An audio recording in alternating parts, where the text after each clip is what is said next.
السلام عليكم ولا ليال ويل كان مسكين كأه ولا ذلمي si khaldan ayaa sawirkiisa baraha bulshada loo soo dhigay ayadoo la leeyahay waa darawalkii gaarigii gabdhaha lagu dilay waday life ayaa laga soo furtay wiilkan waxa lagu magacaabaa Axmed Aadan Cabdi gaarisa ayuu ka tagay Doobley ayuu aaday wuxuu rabay xaaskiisa iyo carruur asaga u dhalay inuu halka ka soo qaado oo gaarisa uu keeno gaari buu qaatay laakiin waxa la yiri waaba ninkii wax soo dilay oo baxsad ah Doobley baa lagu xiray baaritaan baa lagu sameeyay waa la ogaaday waa la soo daayay gaarisu imaaday sawirkiisa baa baraha bulshada la soo dhigay ninka Maxamed Buskud la dhahaana koow ka ah oo balaayada iyo beenta faafinayo life baa laga soo furtay intaasoo kumanaan qof baa daawanayso sawirkiisa baa meel kasta la soo dhigay walaalayaal dulmiga iska dhaafa ninkan waxa shaqeeyo shaqul kuma laha waa nin iska maskiin ah arintaasna ma geysanin waa nin la yaqaano marka ilaahay ka baqa dadka sawirkiisa baafinayo ama wareejinayo iska saara wiilkan sawirkiisa iska saara kana cudur daarta muuqaalkana meel dheer insha Allah waa la gaarsiyo xalayta waxaan idinku dhahay arrimahan keeska markuu sidan weyn yahay yaan la hor cararin arintan waa arin waxa weeyaan aad iyo aad xasaasi u ah ninkan hadda noloshiisa waxay ku jirtaa qatar xitaa magaalada ma dhaxmari karo waxa lagu shaabadeeyay qof kasta inuu yahay ninkii wax dilay baa lagu shaabadeeyay marka qof kasta oo wiilkan miskiinka sawirkiisa baraha bulshada soo dhigay ha ka saaro muuqaalkana meel dheer ha la gaarsiyo Maxamed Buskud iyo kooxdiisa ha la gaarsiyo Maxamed Buskud oo adigu waxaad raadaysaa oo wax meel laga daawdo YouTube ma dhahda Facebook ma dhahda TikTok wajigaaga wareegayo adigoo markaas sheegayo yarkan miskiinka inuu yahay ninkii wax dilay Maxamed Buskud oo Ilaahay ka cabso Maxamed Buskud oo Ilaahay ka cabso umada aad ku been abuurinaysa adiga inta idin la midka Ilaahay ka baqa marka yarkan sawirkiisa muuqaalkan walaalayaal la share gareeyo qof intaad qof gaarsiin karto gaarsii fadlan السلام عليكم ورحمة الله وبركاته أمام بوشوين طبعا سلامي وحنا هاي يركب سبير كيس أدارك إنسان ميرو برصور حدقي أنا يوميه قفكاس لواتداس الشيء جيستين ميه منا أهان دونه من وحنا هاي جارس دجن مي عيسى لدها أحمد آدم عبدي ميه قف مع عن لو ما صبيدايو مثل حكتن هيشان أو أن صحد أهان فرق سارايو شرعي جيجا لا شيء كده ماشان دجان كوكا وجارس نيروبي ديان كمي مدقني أنا وحنا روح ساكي كسو بدنا غيركيسو أو إيمانا سفر دوبلي أو جارس كسو عشان أو مدن اسمه جنا جبلان أو حي سميسيس أنا أيضا وقل دسو يركي صاب واحد لي دهين واسكو إكتين مركز ضمان مركز حكتي وقت يجوين هذا وقت حاضر كان يعني ماذا سفر كي ماذا أنا غيركي الميجي حانا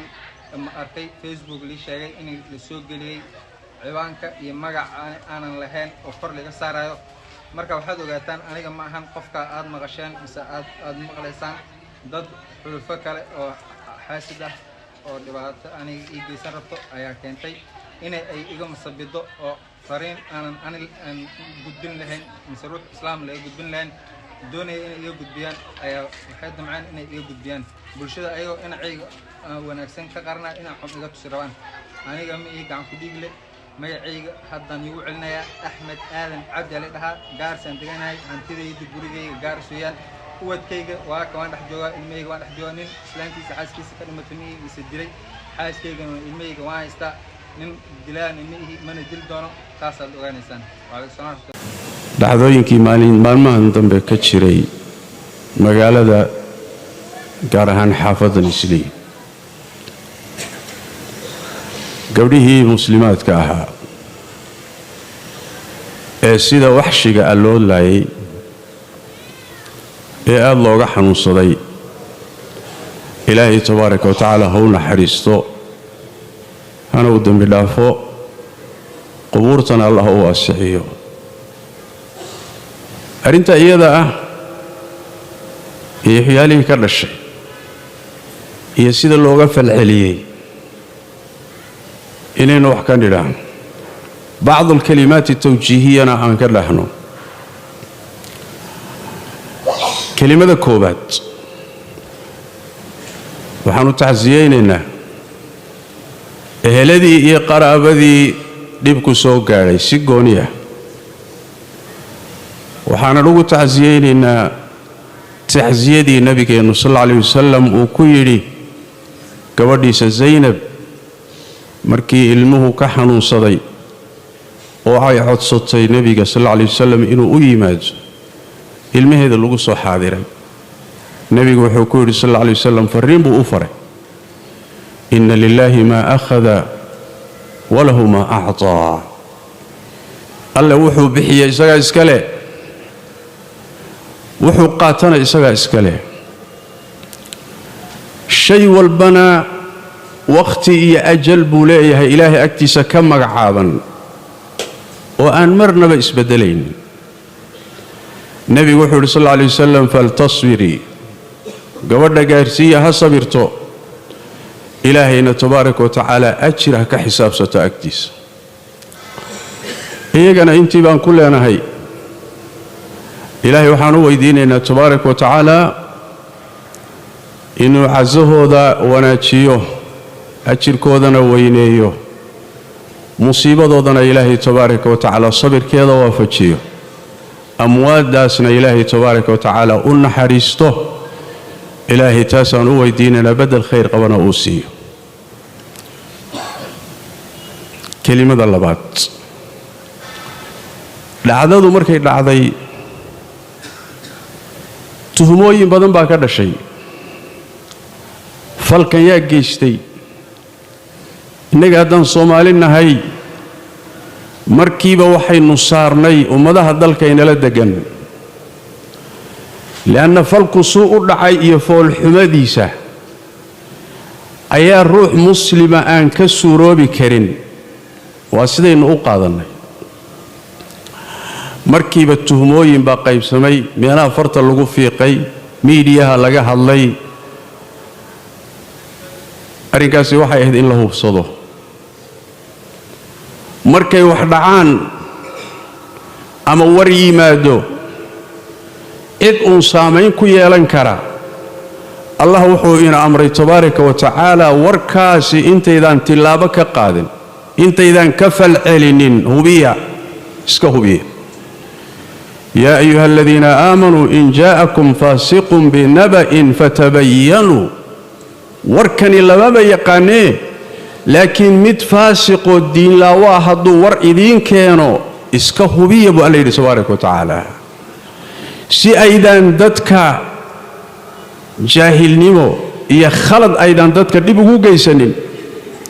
kadibna aydan uga qoomamoonin laana tuhmada hadaadan xaqiijinin oodan kasal gaadhin oodan u kaadinin waxa dhacaysa inaad tilaabo qaado af ama adina tilaabadaad qaadayna dad bay dhibi khaladkeedii markuu soo baxana waad qoomamoon laana si khalad aad u tasarruftay أن تصيبوا قوما بجهالة فتصبحوا على ما فعلتم نادمين كادية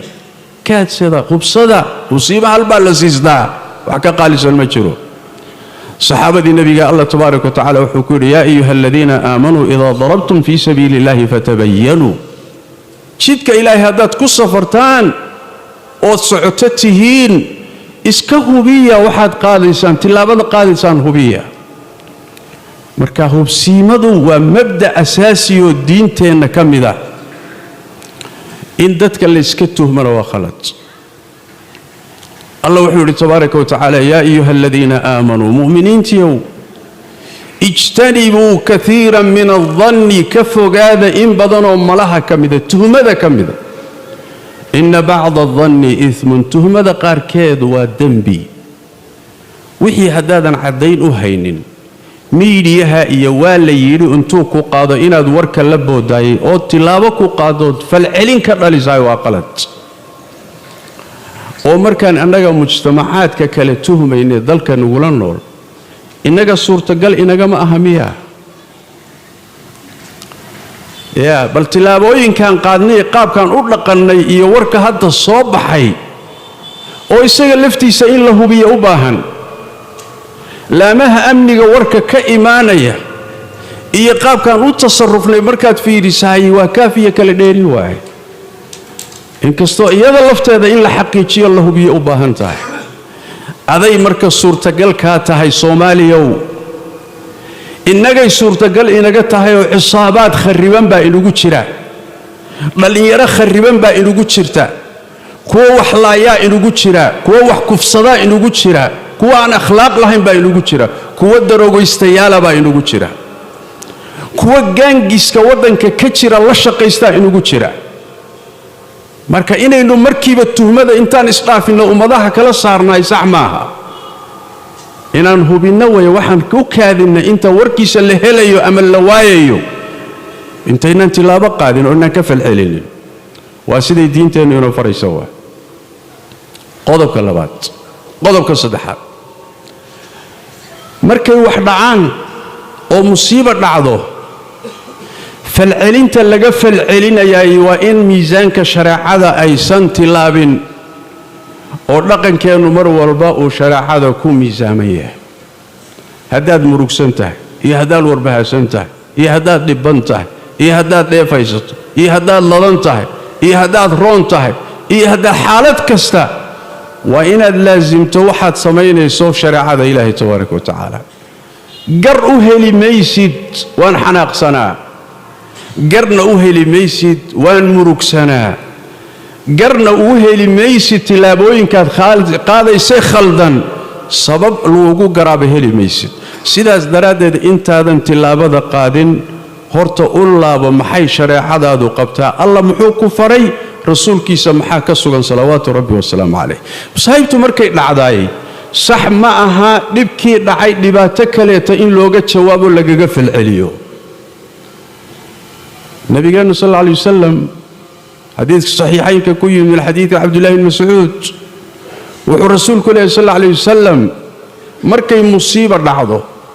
oo ama dhimasho dhacdo ama dil dhaco ama masaa'ibtu ay dhacdo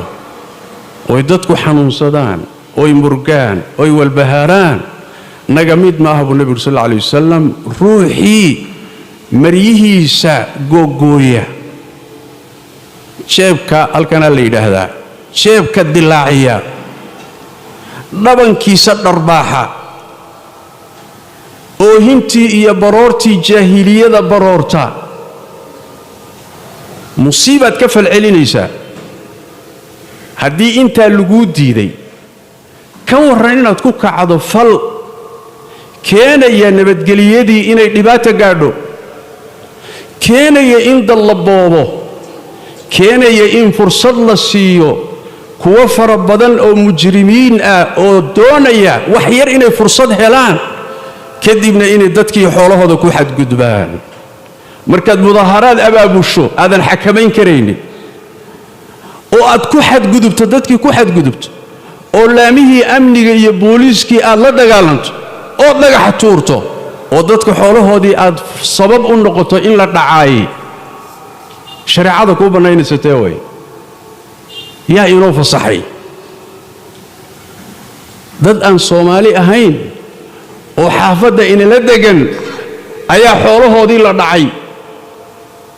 oo kiyosyadoodii la boobay oo lagu xadgudbay annaga waxbaan ka cabanaynaa dadna waan ku xadgudbaynaa abriyaa oo aan dembi kaa gelin sax maaha barnaamij aadan xakamayn karaynin iyo mudaaharaad aadan xakamayn karaynin oo dhibka ka imaanaya iyo aadan xakamayn karin oo lagu dhex dhuuman oo dhibaato la geysan inaad kaga falceliso wixii dhacay dhibka aad geerisanaysaa ka badan arrinkaasi arrin saxsan ma aha arrin mas'uuliyadeedna ma aha arrin nafci soo jiidayso bulshada nafci u keenaysana ma aha bal waa arrin dhibaato siyaada abuuraysa waa arrimahan way soo noqnoqon adduunkoo dhan bay ka taagan yihiin dhacdooyinku way soo noqnoqon waa la isdili waa la isgowrici aafaa taagan zamankeedii baan joognaa waxay u baahan tahay waxa aan ku tilaabsanayn iyo falcelinteennu mar walba inay miisaaman tahay oo inaynu maslaxada kordhinna mooyee aynaan mafsadada kordhinin fursadna aynaan siinin kuwa ciyaal suuqa ama derbiyada jooga ama cisaabaad wax khariba ah oo doonaya iyagu inay fursad u helaan inay dhibaato geystaan inaanaan horboodin qodobka afaraad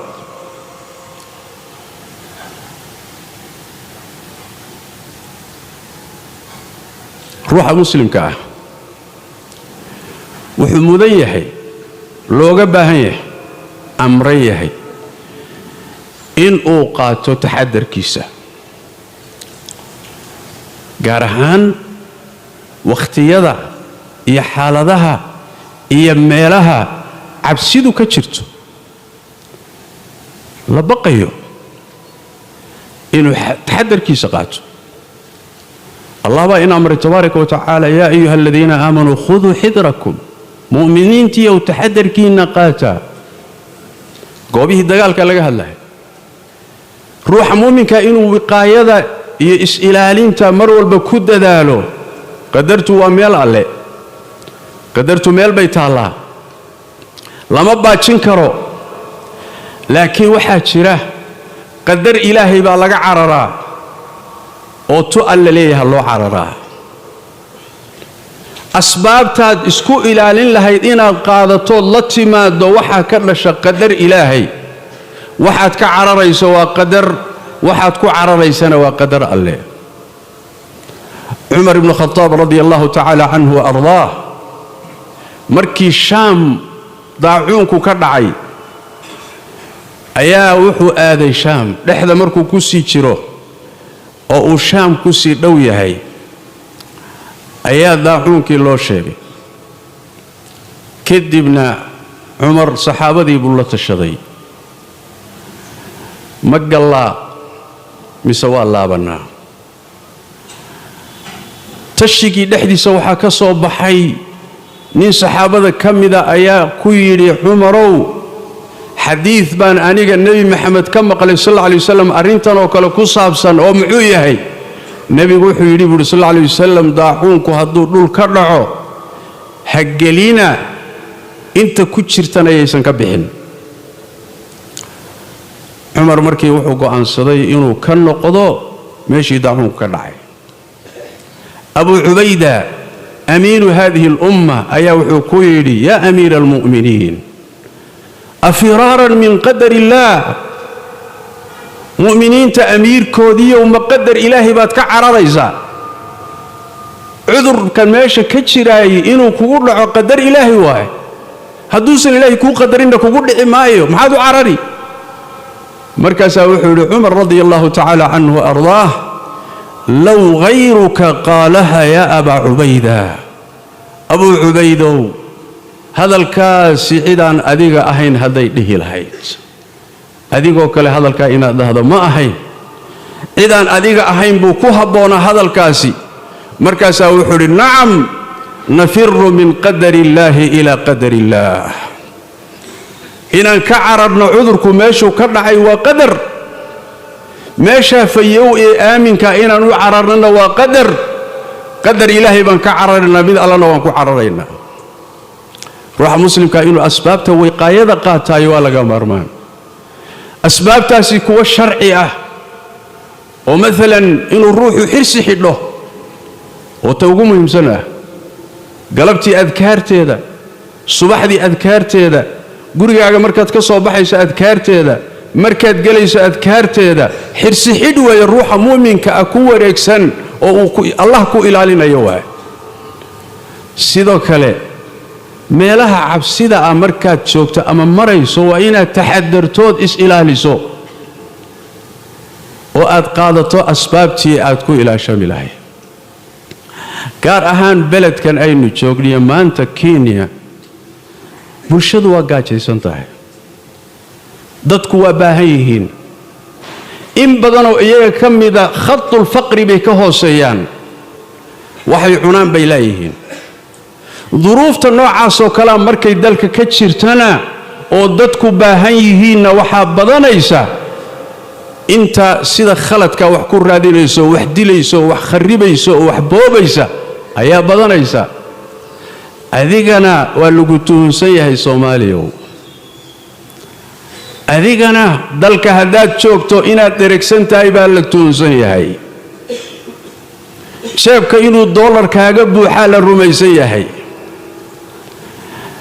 الله لعكت السماية إن العابداء للرميسي هي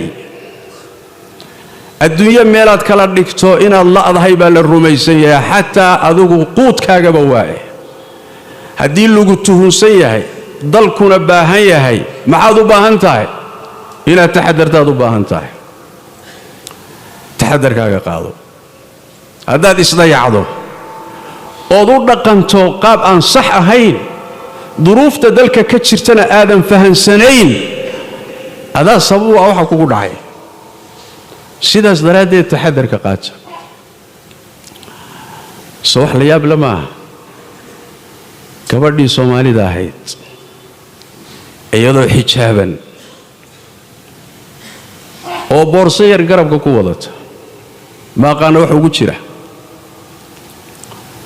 ayay habeenkii waxay maraysaa meel xataa ragga hubaysan ay ka baqayaan ragga hubaysan meel ayna isku aaminaynin ayay gabadhii Soomaaliyeed oo xijaaban oo isqurxisay oo boorso yar garabka ku wadatay maraysaa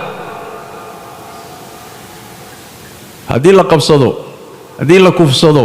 haddii la diido la dilo haddii dhibaato loo geysto yaa sabab u ah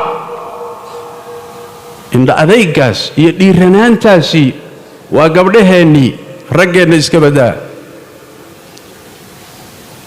awi dadkii dhalay awi mas-uuliyiintoodii in badanoo ka mida wadciga waddanka ma yaqaanaan in badanoo ka mida waxay iska raacayaan tagaasi iyo baabuur aynan garanaynin ma kala yaqaanaan xaafadaha magaalada jidadkeeda ma kala yaqaanaan meesha lala aaday ma garanayaan way iska fuulayaan niyad sami bay isaga fuulayaan haddii meel la geysto yaa ku eedaysan marka waxay u baahan tahay dhaqanka noocaasa gaar ahaan gabdhaheennu inay wax ka beddelaan haddii kale waxani waa badanaya arrinkaasi wuxuu u baahan yahay inaan taxadarkiisa yeelano wadciga waddanka ka jira keenaya wadciga adduunka ka jira keenaya kan keliya ma aha qodobka shanaad ee u dambeeya asbaabta waxyaalahan sababta u ah nabadgelyadaadu inay halis gasho in lagugu sallido balaayo in lagu dilo in lagu dhaco in lagu kufsado in lagugu xadgudbo in nabadgelyadiiyo amnigu khalkhal galo inta badan waxaa sabab u ah addoommadu waxay sameeyeen dunuubta iyo khaladaadka aan gelayneen ilaahay ka gelayno ayaa waxaa ka dhalanaysa cuquubo ah waxaa ka dhalanaysa in innagana laynugu sallido alla inugu sallido tabaaraka wa tacaala ummado kale iyo balaayo kale laynugu sallido sidaas daraaddeed xalka waxaa qayb ka ah munkaraadka waayaha dambe soo kordhay iyo fawaaxisha iyo dhaqan xumada iyo anshax xumada magaalada aan ku soo kordhinnay waa in wax laga qabto kilaabiyada habeenkii gabdhaheenna bal u fiirso gabadhii Soomaalida ahayd habeenkii bay bixi way iscadaysay way isqurxisay habeenkii bay baxayaan kilaabiyadaa la tagayaa habeenkii oo dhan baa lagu soo jeedayaa dhalinyaro wiilal iyo gabdhale baa wada socda ajnabi bay kala yihiin xaafadeenna madaahirta ka socota waad aragtaan waxaasoo dhan baa soo kordhay maxaad ku diidaysaan marka ilaahay inuu ina ciqaabo indhaheenna waa arkaynaa lagama hadlayo waxba lagama qabanayo xataa wax kale iska dhaaf waxaa la yaaban bulshadii dalka inala deganayd ayaa waxay la yaaban yihiin dhallinyaradeenna wiilal iyo gabdhaba qaabkay u dhaqmayaan waa lala yaaban yahay gaaladii baa la yaaban gaaladii baa la yaaban oo dhaqankooda ma aha qayladan iyo buuqan iyo muxuu ahay waxan kaleeta ay samaynayaan wax waddanka laga yaqaana ma aha waa laynaga cawdo billaysanayaa waxaa nasiib darro ah kilaabiyada noocaasa qaar ka mida oo dhallinyarada u samaynaya oo xoolo ka raadinaya innagay inugu abtirsadaan waa Soomaali waa Soomaali hanti baa ka gashay hunguri baa galay in da'yarta akhlaaqdoodii iyo diintoodii iyo akhradoodii iyo anshaxooda la baabi'iyo. Soomaali baa ka shaqaynaya. aaway mas-uuliyiintii aaway, waalidiintii aaway, carruurta yaa soo foofsaday, qurbaha laga soo celiyey, dhaqan celis baa loo soo celiyey, halkanna wixii laga soo celiyaa la yaala, waddankii baa laga keenay, waa la sii daayey. gabdho iskaabula oo deggan oo xaafado deggan oo guryo u kiraysan yihiin oo uu galabtii foofayo magaalada ku foofaya, habeenkii oo dhanna maqan oo meelaha yaacaya. war dhaqankii waa hallaabay, anshixii waa burburay, dhaqankii wanaagsanaaye la lahaa waa baaba'ay. ummad waxaynu nahay marka sidaa u yaalla. waxaasi inaynan cuquubo ilaahay ka imaanin suurtagal ma aha haddaynan wax ka qabanin oon la isu kaashanin oo mas-uuliyiinta, waalidiinta, culimmada, waxgaradka haddaynan dhaqamada noocaasee soo kordhay aynaan la dagaalamin oo wax ka qabanin, wallaahi uma wallaah nolosheenna in wax badan iska beddeli doonaa. gabadh iyo laba gabdhood oo la dilay baynu ka calacalaynaa, laakiin wax badan baa soo kordhi doona. waana sunno ilaahi tabaaraka wa tacaala. wadaraba allahu maalan qaryatan kaanat aaminatan mutma'innatan ya'tiiha risquha ragadan min kulli makaan فكفرت بأنعم الله فأذاقها الله لباس الجوع والخوف بما كانوا يصنعون. دقم إلهي مثال لو قسم أيوة أمان بي هيستين برواقي عنتنا واهيستين وحيكوك عن فواحشي حمان بيكوك عن نعمة إلهي بيك الشكرين وايين. مركز ربي تبارك وتعالى أمنقين عبسي أقول بدلي دركتي يا برواقدين قاتشو أقول بدلي صوبتم حيث بما كانوا يصنعون وحي سمين واحد. dhaqan xumada in lala dagaalamo waa hadaynaan arrimaha noocaasa samaynin yaynaan cidna eedin. waxaan inagu inaga socdaa, innagaa dhibka wadna. dalalkii asal ahaan aan deganayn baynu burburinay, aafo oo dhan baynu sabab isugu nahay, ilaahiya maanta aynu ku sii soconnaa. maxaan marka la calacalaynaa oon la cabaadaynaa oon la dhawaaqaynaa oon la boodboodaynaa? waxaan inagu sabab u nahay. maan isdaawayno, maan inagu isa saxno, maan dib isugu noqonno, innagaa sabab u ah. qul huwa min cindi anfusikum baa layidhi tabaaraka wa tacaala. waa tarbiyada qur-aanku ina baray. goortay dhibaata dhacdo, aafa timaado, cid kale ha eedina, adigu isku noqo. awalamaa asaabatkum musiibatun qad asabtum milayha qultum anna haada. waa maalintii uxud saxaabada 70 laga dilay, dhib ku dhacay, burbur ku dhacay, ayay isweydiiyeen maxay noogu dhacday, say ku dhacday? alla wuxuu yidhi tabaaraka wa tacaala qul huwa min cindi anfusikum. u sheeg agtiinnay ka ahaatay musiibadu, idinkaa geystay. shareecadii ilaahay baad khilaafteen, in laydin jabiye waaye. macaasi iyo dunuub baad la jaharteen, in ilaahay tabaaraka wa tacaala amnigana idinka qaada, balaayadana idinku sallido waaye. ilaahay qawaaniintiisa iyo sunankiisa kowniga intaynu fahanno aan u tasarrufno sidii aynu wanaag iyo nabad iyo qiimo ugu noolaan lahayn. inta nolosheenna inooga hadhay xumaantana aan la dagaalanno, asbaabtana aynu qaadno.